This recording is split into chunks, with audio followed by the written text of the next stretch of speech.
کوم پیدا کوي دی خپل د کور کرایه هم ورکوي دی د بجلي بل هم ورکوي دی کوم چې یو انسان سره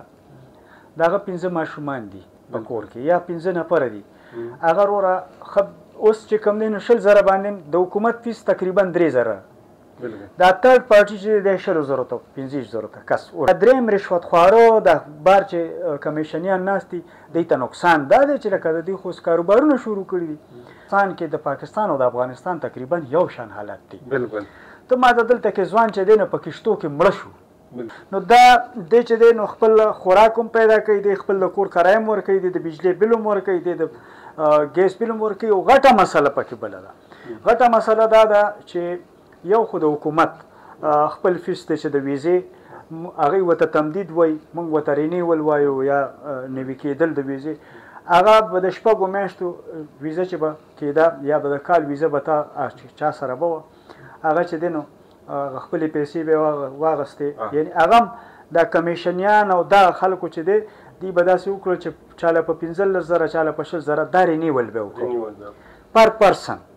دا هم ډېر زیات تکلیف و چې یاره په 6 میاشتې کې به دا څنګه منیج کوو او تورخم ته به هم تلل په دې کې غالبا او تورخم ته به تلل لکه انټري به یې کول هغه لکه بیل ټایپس اف ویزا دي هغې باندې به بیا خبره وکړو دا اوس چې دی دا یې ورته د میاشتې کړه زه تاسو نه دا تپوس کوم چې یو انسان سره د هغه 15 ماشومان دي په کور کې یا 15 نفره دي هغه وروره اوس چې کوم دی نو 100,000 باندې د حکومت فیس تقریبا 3,000 دا تھرد پارټي چې د 100,000 ته 15,000 ته کس ورسوي نو چې 15 کسان په یو کور کې دي هغه به څنګه دغه افورډ بیا کرایه چې کوم ده نو په دې باندې لکه زیاته ده په دې باندې لکه چې کوم زمونږ د خلک کرایانې مونږ ورکوو بجلی بلونه دغه شان دی هم ورکوي بېروزګاري ورسره د ویزې دا کار دا ډېر زیات مسله ده نو موږ حکومت ته هم دا خبره کوو وزیر داخله ته هم لیټر کړي دي سوال جوابونه هم کړي دي موږ دا وایو چې دا په طریقه باندې چې حکومت پاکستان ته به فایده چې وایي دا که 6 لکه کسان دي که 7 لکه کسان دي ټول تیار دي چې موږ دا خپل د حکومت چې کوم فیس دی د 6 میاشتو د کال ویزې دی راله راکړي بایومیټریک دی هر څه موږ دې ته تیار یو او دا د حکومت ته فایده ده دغه نشته ها دا دریم رشوت خوارو د بار چې کمیشنیان ناستي دوی ته نقصان دا دی چې لکه د دوی خو کاروبارونه شروع کړي دي نو دا که وګورې عام کس ته فایده ده او حکومت ته هم فایده ده د پاکستان حکومت بل دا ده چې په دې ټایم کې دې یو ډېره غټه خلا جوړه کړه دا د ډونالډ ټرمپ خبره وکړه دا خو ایگزیکټیو آرډرز راغی 2025 چې کوم دی نو دا یو ایگزیکټیو آرډر شو او هغه حلف چې اوچت کړو هغه د اعلان وکړو نو هغه غیر قانوني لفظ استعمال کړی دی بالکل چې غیر ملکی چې کوم کسان دي دا دهشتګرد به دا قرار کړو دا واپس خپل ملک نو زه راځو دلته موږ د پاکستان که داسې وکړي دغه تنظیمونه هم د دې شته دلته مشران هم شته که دا کینی او دا خبرو کینی یو خو موږ ګوره د افغانستان طالب حکومت سره یا سیاسي زمون چې هر قسم مسله ده دا خلک چې دی دا د هغې خلکو نه راتښتېدلي دي بالکل او په موږ باندې دې انحصار کړی دی انحصار کړی دی نو یو انټرنیټ د جنوا لاس ته چې ګورو او قوانین ته ګورو او زمونږ بین الاقوامي قوانین ته ګورو نو په کار دا ده چې دوی سره لږه نرمي وکړي بل دا ده که دی وباسې هم ته ورته یو ټارګېټ کېږده دغه ځای کې ورته یو لاین باندې دغه کړه چې بی دا ستا ویزه ده دا رینیول کوي که نه کوي که نه کوي خو دې وباسم بالکل خو دا ده چې هغه 3,000 یعنی $9 نه واله ته $21 پورې د دې خپل مصرف دی ته چې هغه لکه لاړ شي او هغه کم از کم یعنی $100 ته ورسي نو ته ما ته چې $500 د میاشتې ته د کم ځای نه راوړې بېروزګار هم یې کاروبار دې نشته او دلته به $500 به هم جمع کوي دا به د کم ځای نه راوړي نو په دې کې هغه مجبور دی چې خپل بچي له به هغه خوراک ورکوي هر څه کوي هغه هلته په دې کې داسې خلک شته چې هغوی بارډر کراس کوي نو د هغوی مرګ دی طالب یې نه پرېږدي د سیاسي کشالي دي دا د هغوی خپله دننۍ مسله زموږ دی کې کار نشته خو موږ له دلته پناه اخیستلو نو پناه چې واخیستې شي او پناه ګزین ورته وویلی شي نو په کار دا ده چې موږ ورسره دا ښه وکړو نو بیا زمون خبريالانو ته خو پکې خاص کر او په مدني فعالینو ته بالخصوص دا طبقې داسې دي او بیا تاسو ته خپله پته په دې کې بیا درېیمه کټګري هغه ملي پولیس راځي هغه هم پکې شته بالکل هغه چې دی نو یا چا سره ظلم کړی یا طالب رانیولی دی یا پولیس سټیشن ته هغه هم وژني نو که دی دلته نه ځي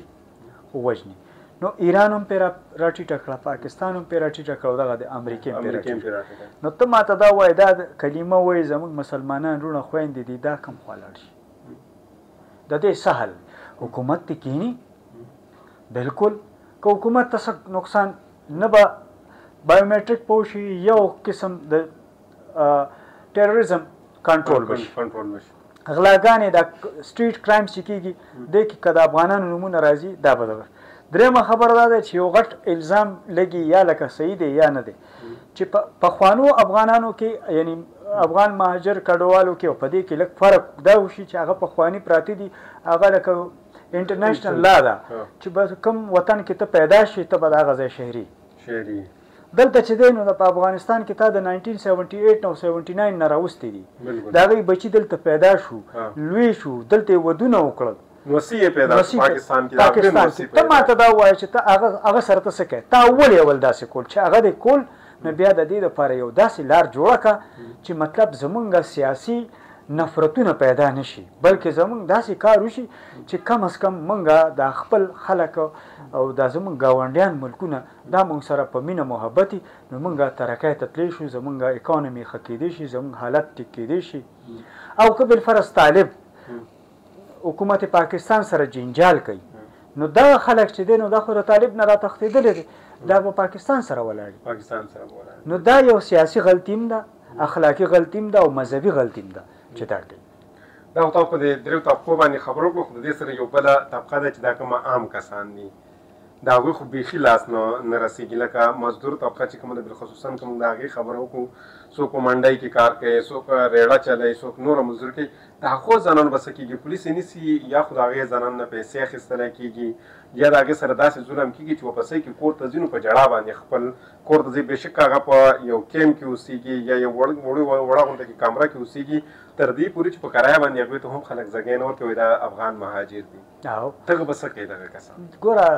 منګه خو دا دی چې لکه خدای دې ورسره ښه وکړي زمونږ دغه یو پوز هم شته هغه ته زه امیر مقام صاحب وایم د سیفران منسټر دی نو هغه باندې لکه زمونږ زور ځکه چې د علاقې سړی دی نو بس هغه څه نه څه موږ سره دا دغه وکړي بله دا ده چې دا حقیقت دی چې دغه خلک خو زه تا ته زمونږ په دې پاکستاني چې دا عام خلک لکه موږ خبریالان هم یو طرف ته که مدني فعالین هم نظامیان هم قاضیان دا یو طرف ته که ټیک شو عام خلک ته ماته دا وایي په پاکستان کې د پاکستان او د افغانستان تقریبا یو شان حالت دی بالکل ته ماته دلته کې ځوان چې دی نو په کښتو کې مړه شو چې هغه یورپ ته وځي یورپ ته ځي څوک په ایران کې څوک په بل ملک جرمني کې څوک په یو ملک او بل ملک ټیک شوه دغه شانتې هغه خلک هم د روزګار نه د اقوام متحده رپورټ وګوره چې دې ټیم کې د خوراک انتهایی ضرورت دی افغانانو ته نو چې دی سره د خوراک نه لازم دی به خپلې مزدورۍ له خو ځي دی به منډه وي چې دی منډه وي او افغان بهادر قوم دی دی خیرات نه غواړي دی محنت کوي نو دی خپل محنت لذي دی په هر ځای باندې نو دا دلته چې راشي ته ورشه سبزي منډی کې وګوره ته ورشه په نورو ځایونو کې دوکانونو کې مصریانو سره دا خلک دی خپل محنت کوي سهار لاړ شي ماښام راځي دا